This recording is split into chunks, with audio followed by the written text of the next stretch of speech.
Cody, nice to meet you.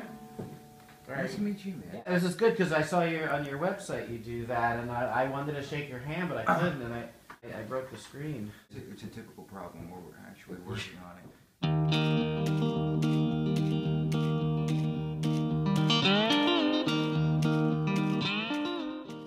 The road I grew up on was famous for car thieves and moonshine.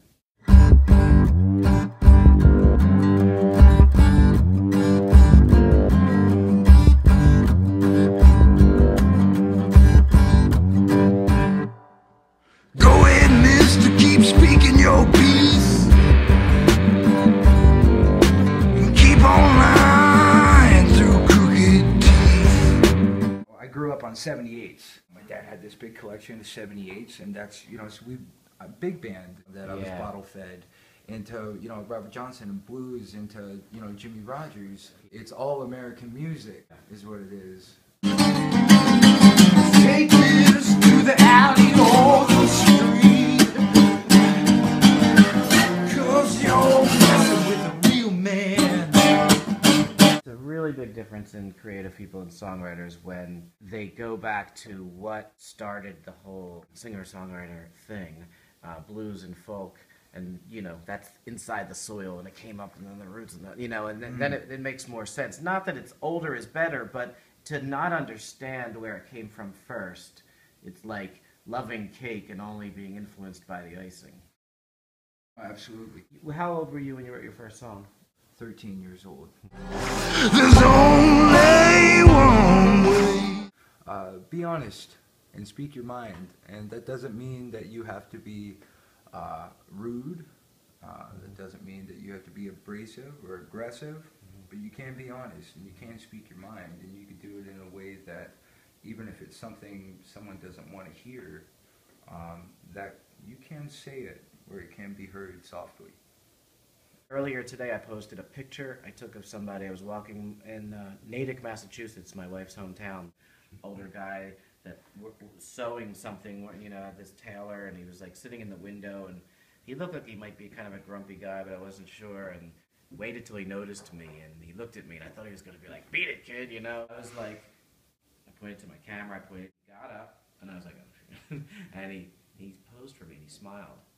And so I took this picture. Anyway, I posted it online today, and I got all these, you know, people commenting and everybody drawn to it, and I was like, you know, because it's just an honest moment in humanity. To be able to make that connection and then capture it. Yeah. You know, what you saw. That's what every artist kind of strives for. I mean, to be able to take language and different facets, you know, body language. Yeah.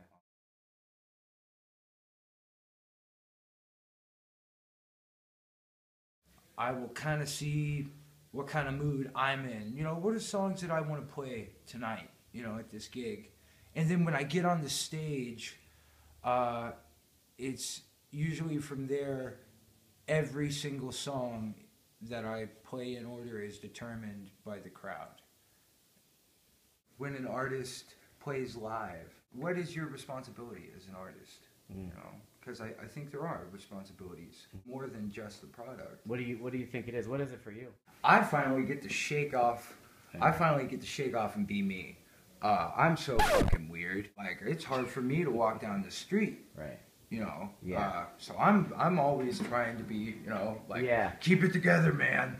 You know, you can do this until you get to a stage. When I finally get to a stage, I get the liberty to take off that suit and just be natural. And it's not to be under a light, but it's to finally be in a place where I can be natural and feel natural. Yeah.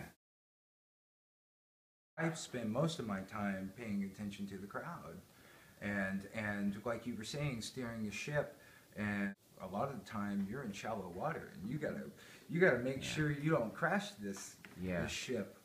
If it's a noisy crowd, do you feel like you want to be a part of that or change that? What you need to focus on is when you go up there is the crowd, you know, with your music would still be there without them, but the stage wouldn't.